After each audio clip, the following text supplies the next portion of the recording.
O que a gente tem que fazer, que é o que eu acho, é o restabelecimento enquanto poder de características profundamente masculinas na nossa sociedade. E mas aí você é machista, o c... Eu sou. Então me chamem, eu sou, porque tem que... Antes de começar, esse não é um canal oficial do MBL nem do Partido Missão. Se você curte esse conteúdo, inscreva-se no canal. Certas coisas tem que ser... tem que dar o nome aos bois. Esse vídeo, candidato, é de 25 de abril do ano passado, num programa na internet que o senhor tinha, tá ali com alguns colegas. Carro Alfa. Queria que o senhor... Que é um carro Alfa Romeo, tá? Antes que vocês façam construções outras que... Eu queria pedir para o senhor esclarecer essa afirmação, porque eu, olhando, me dá a impressão de que o senhor passa um certo orgulho em ser machista. Não, inclusive, não sei se viram o vídeo inteiro. Vimos. O vídeo inteiro, uma das coisas que eu discuto, aquele é um influenciador digital masculinista, sobre a questão homem-mulher e sobre a questão, eu tenho uma opinião muito diferente da dele, de que ele defende, eu tenho que lembrar dessa entrevista, mas ele defende a ideia de que as leis, por exemplo, de direito de família são muito punitivas com relação aos homens. Eu falo, a maior parte dos casos do direito de família envolve homem que não paga pensão e homem que não está presente. A figura do homem presente, ela deixou de existir. E a provocação que eu faço ali, que é uma provocação válida, é a figura masculina, ela tem que retornar de maneira positiva na nossa sociedade. O que é isso? Vou dar um o que exemplo. isso significa? O que significa? A maior parte dos jovens que cometem crimes no Brasil não tem a figura masculina por perto. Eu quero até entrar em... Tá, mas deixa eu te complementar. O estudo da GV de 2007 mostra que os meninos que vão parar na FEBEM e os meninos que cometem crime, em 80% dos casos, eles não têm a figura paterna. A ausência da figura masculina tem uma correlação mais forte do que o índice Gini, que é o índice de desigualdade, para o cometimento de crime. O que eu quero dizer? A figura do bom pai, do bom avô, do bom homem de referência faz falta para, inclusive, para menino e para o menino, mas especialmente para o menino. E essa figura tem que ser construída. E aí entra um grave problema que está pegando a sociedade brasileira como um todo. Nós estamos vivendo uma sociedade de famílias desconstruídas, da figura masculina moída. Mas o senhor se coloca como um homem machista? Não, ali é uma provocação. Você tem que saber o momento da provocação. Não, o senhor disse, a gente acabou de mostrar. O senhor estava bastante à vontade ali. E no vídeo, e no vídeo todo, são raros os momentos em que o senhor de fato discorda. Mas você viu esse momento? Eu vi todos os momentos. Então, perfeito. Então, eu vi todos. Eu só queria, só para concluir, porque se conecta com o que o senhor estava dizendo. O senhor também disse, aqui é uma aspa sua, tá, candidato? A ausência de presença masculina é um dos maiores elementos constitutivos de um jovem que comete um crime. Ele não tem exemplo, ele não tem limite, ele não tem estruturação. A gente está falando de um país em que metade dos lares brasileiros chefiados por mulheres.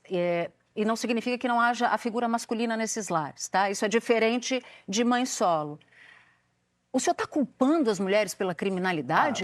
Pelo amor de Deus. É isso? Não, eu queria entender. O maior culpado é o homem. E isso se relaciona com essa fala. Não, é porque quando não tem homem, o lar fica desestruturado e a mulher vai educar um criminoso. E por isso que as famílias que são biparentais, têm o pai e a mãe, elas são mais funcionais. A família monoparental brasileira, em que o homem não paga pensão e não está presente, ela vai gerar um menino problemático. A ausência da figura paterna, isso não só no Brasil. Tem estudos nos Estados Unidos da América, o Thomas Sowell fala muito disso. A ausência da figura masculina, ela tem um efeito gerador de garotos indisciplinados que vão ter um pior desempenho escolar e que vão cometer crimes que afetam a sociedade como um todo. Mas é porque passa a impressão, candidato, mas que a mulher não sabe... Deixa eu só concluir, eu juro. É que você não deixou concluir. Não, eu vou deixar o senhor concluir. É que isso passa a impressão de que o senhor não tem apreço pelo que as mulheres fazem na educação dos seus filhos. Por que eu estou te dizendo isso? Isso soa como? Só o homem... Se não tiver homem... E eu não estou dizendo aqui que as famílias, os filhos não precisam de pais.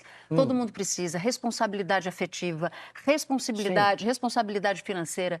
Tudo isso aqui é dado como o céu está azul hoje, tá? Sim. Só para não ter confusão disso. Então, sim. O meu ponto é, quando o senhor diz isso, automaticamente passa-se a impressão de que os lares em que não existe a figura masculina são lares de filhos desestruturados. Isso não é verdade. Vamos lá. A maior parte dos casos de rapazes que cometem crimes vem de famílias em que o pai não está presente. Ponto. Isso é estatístico, isso é um dado. Esses rapazes também apresentam desempenho escolar inferior. Ponto. Famílias monoparentais têm renda menor. Ponto. Isso é um dado da realidade.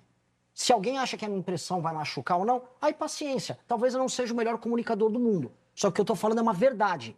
E eu quero falar a verdade porque eu tenho que resolver problemas de verdade. Eu não quero passar a impressão A ou B quando eu falo isso. E a impressão maior é, existe um número gigantesco de homens que se relacionam com mulheres, a relação não dá certo, o homem não tem compromisso nem afetivo com a criança, especialmente com esse menino, e ele não tem compromisso, inclusive, de pagamento de pensão. A minha discussão nesse podcast foi sobre isso. A minha discussão desse tema. O que é o machismo? Isso é uma provocação. O que é o machismo? Vamos restabelecer a boa autoridade masculina ali. Eu sei que você pode Não, eu tô... com provocação. Só que, pra mim... Eu tô ouvindo o senhor. A questão central aqui é o seguinte... Eu quero fazer uma pergunta na sequência, só não, isso. Tudo bem. Eu tô esperando o senhor terminar. Tá ótimo. A questão central é, se você não restabelece este tipo de postura próxima, se não do pai, de uma autoridade masculina que esteja próximo do rapaz, estabelecendo limites e exemplo que sirva de espelho, a tendência desse rapaz não é apenas o cometimento de crime, mas é de ter uma vida mais disfuncional e reproduzir ele, naquela sociedade a qual ele faz parte, comportamentos que são deletérios para ele, para outras moças, que nessa sociedade acabam se perpetuando, desculpa, deixa eu terminar, em um contexto de empobrecimento. As famílias a tendência de ter famílias monoparentais em grupos sociais mais humildes é maior. Eu fiquei muito... O senhor usou a palavra exemplo, era isso que eu ia perguntar. O senhor acha que exemplo que isso aqui dá? Honestamente, eu não estou preocupado com isso. Mas o senhor é um líder de um grupo político, Sim, tem seguidores. Só que as pessoas quando o senhor diz eu sou machista, tem que dar nome aos bois. Eu sou, deixando muito claro, as pessoas entenderam a minha mensagem. O que elas entenderam com essa mensagem? Entenderam a mensagem que eu falo sempre disso, esse tema que inclusive a Natuza citou. A figura masculina presente, o bom pai, o bom tio, o homem presente, o bom avô, isso tem que ser restabelecido e não combatido. E existe um combate, inclusive na internet que acontece sobre isso, discussões bizantinas, em geral entre pessoas de classe média, envolvendo mulheres e homens, movimento Red Pill versus movimento feminista, que são inúteis num contexto em que a maior parte da população mais pobre não tem a figura do pai presente. Em vez de a gente discutir como restabelecer a boa autoridade masculina, o bom exemplo masculino... Quando o senhor diz que o senhor é machista, o recado que passa é que é um discurso violento contra mulheres. Bom, então tente achar eu falando alguma coisa de discurso violento contra a mulher nesse contexto aí. O senhor disse, sou machista. Tem que dar nome aos bois. Olha só, se você entendeu a provocação, então paciência. Se eu passei essa mensagem para você, lamento. O que eu estou tratando o tempo todo, inclusive nessa entrevista, é isso. O senhor acha que as mulheres entenderam que ser machista é um afago? Eu não sei, Sadia. Não sei. Eu não sei o que elas vão entender. Agora, a mensagem que eu quero tratar e o que eu trato como programa não é isso. Eu não vou ficar pegado aqui se eu machuquei ou passei a impressão A, B ou C. Eu não sou a melhor pessoa do mundo para fazer o marketing de mim mesmo. Agora, a ideia que eu estou defendendo aqui está certa. E é isso que importa. Deixa eu falar um pouco do vice do senhor, Haroldo Medina. Eu já vi o senhor falando várias vezes, o senhor reconhece, admite que houve uma tentativa de golpe de Estado no 8 de janeiro, eu já ouvi o senhor falando isso algumas vezes, mas o Haroldo Medina, o senhor também sabe, visitou acampamentos em frente aos quartéis, apoiou ali os golpistas. Como é que o senhor, qual é o recado que o senhor tem num vice desse, na chapa do senhor, na defesa da democracia? É o melhor recado possível, porque ele se arrependeu. É um homem que se arrependeu, que o 8 de janeiro, inclusive, ele... Ele acha que foi um golpe de Estado hoje? Ele condenou, ele acha que é um golpe de Estado. Ele se arrependeu de ter ido nos quartéis? Ele foi no quartel antes de ter sido o atentado, o dia 8. Ele foi antes. Ele era um bolsonarista. Ele foi uma pessoa que era bolsonarista, entendeu que estava errado, fez seu meia-culpa, e o que eu acho que é belo nessa história toda é abrir a porta para uma geração... Mas quando que ele entendeu? O senhor pode detalhar pra gente? O 8 de janeiro ele já condenou. Tem vídeo dele condenando o 8 de janeiro. Agora, a virada dele, que foi a transformação de um homem que acreditava, em grande parte, na ideia de que o Bolsonaro foi vítima de uma armação do TSE, para alguém que falou, olha, o caminho não é esse, é uma porta aberta para outras pessoas da geração dele, especialmente pessoas 60 a mais, que acreditavam naqueles sites de notícias esquisitas, canais de YouTube que defendiam que a urna tinha sido fraudada. Ele é a porta de saída para essas pessoas. E eu acho importante, porque tem pessoas que foram levadas a crer, que eu volto a colocar aqui, que a urna não funcionou durante as eleições, que você teve interferência chinesa, todas aquelas... Teorias da conspiração. E o Haroldo, ele foi uma pessoa que fez a transição de alguém que estava nesse torpor para alguém que viu, eu estava errado. E esse reconhecimento, ele arrasta. É importante, porque essas pessoas existem na nossa democracia. Uma pessoa que votou, que acreditou nisso, não é um criminoso. Então, sim, é importante que ele exista, é importante que ele esteja na minha chapa. Inclusive porque existe a gente citou o elemento feminino, agora o principal elemento e o principal desafio meu para crescimento é o elemento geracional. As pessoas, eu tenho que chegar nas gerações mais velhas. E a porta de saída deles é justamente um elemento como o Haroldo. Candidato, a gente vai dar uma olhada em mais um vídeo e em seguida a gente segue a nossa conversa. Estou no estrito cumprimento do meu dever como presidente da República e para passar o estado de defesa eu preciso do Congresso. Eu pedi, o Congresso aprovou dia 5 de janeiro de 2027. Se vier uma decisão do STF, não é que eu só não vou cumprir. Eu não vou cumprir. Eu vou apenas com as forças policiais, se precisar de auxílio das Forças Armadas, vou fazer o meu estrito cumprimento do meu dever constitucional. E aí eu pergunto, candidato, é o senhor quem vai decidir o que é ilegal ou não ilegal a partir do Supremo? Como é que o senhor avalia hoje essa declaração? O senhor a mantém? Mantenho, e está certíssimo. O senhor é que diz o que é ilegal ou não? Não, a Constituição diz. Se eu cumprir o devido processo legal, numa medida ela passou no Congresso Nacional, eu cumpri todos os ritos, não pode vir uma decisão monocrática parar o estrito cumprimento da lei. Até porque eu estaria prevaricando.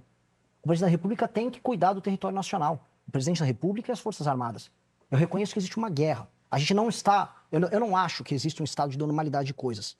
No Brasil não está vivendo uma normalidade. Se eu sair andando aqui no Rio de Janeiro, no meio da rua, e eu andar 2, 3 quilômetros, já eu vou cruzar com uma favela, eu vou cruzar com uma área que eu não posso andar. Vou cruzar com uma área que se uma pessoa pedir um Uber, ela vai tomar porrada. Vou passar numa área controlada pelo crime.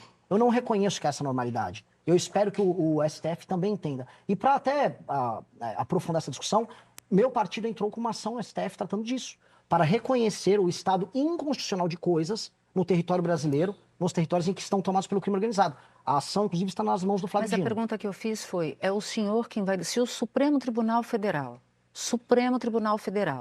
toma uma decisão que contraria os seus interesses, uma vez eleito, o senhor vai decidir que não vai cumprir? Se o Supremo Tribunal Federal tomar uma decisão ilegal, decisão ilegal não se cumpre. Ponto.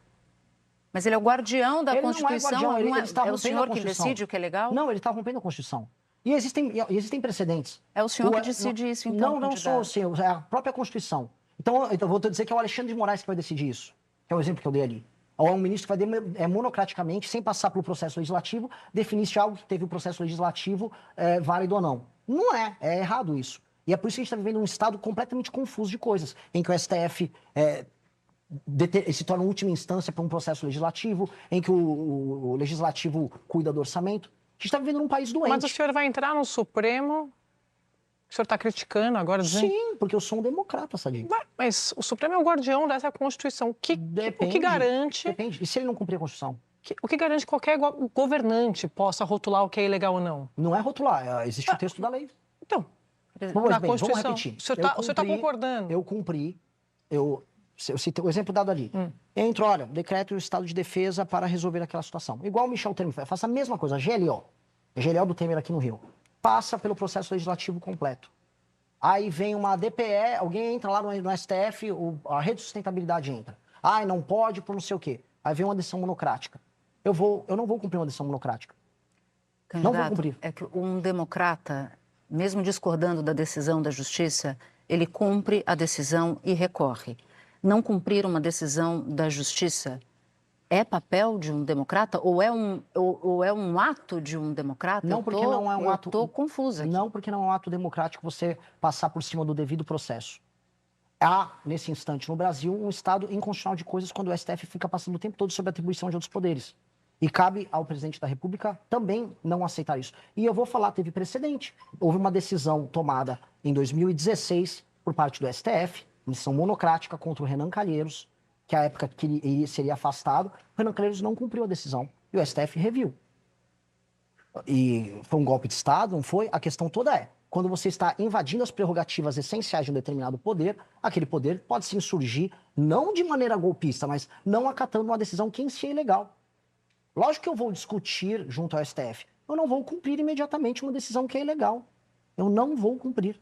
É errado isso. Eu tenho que cumprir meu papel de presidente. Se eu virar presidente da República, eu estou botando a minha vida em risco, enfrentando o crime organizado, minha vida é devassada, eu tenho que vir aqui fazer sabatina com vocês, ser exposto. Eu não vou ser destruído para ser um boneco lá. Eu serei um presidente, não um boneco. E assim, minhas qualificações democráticas estão aí desde sempre. Quando eu organizei as primeiras manifestações pelo impeachment da Dilma, surgiu a turma lá da intervenção militar. Eu entrei na justiça e proibi eles de comparecerem às minhas manifestações. Nunca quis andar com essa turma. Tenho asco da turma que é da golpe de Estado. E acho que as violações contra a democracia acontecem não só do Bolsonaro. Acontece com o Lula comprando voto no Congresso com mensalão, acontece no Petrolão, Acontece de muitas maneiras, quando um político do Centrão compra voto na base. A democracia brasileira, hoje, ela é meramente nominal em muitos termos. Ela precisa ser respeitada e o exemplo tem que se dar da parte de todos os poderes, inclusive do presidente da República. E esse é um recado para todo mundo. Eu vou respeitar a tudo, mas eu vou exigir respeito. Eu não vou lá ser um boneco. Muito obrigado por assistir até aqui. Se você acredita que esse tipo de conteúdo merece alcançar mais pessoas, inscreva-se no canal. Isso nos ajuda a continuar trazendo melhores cortes. Até a próxima.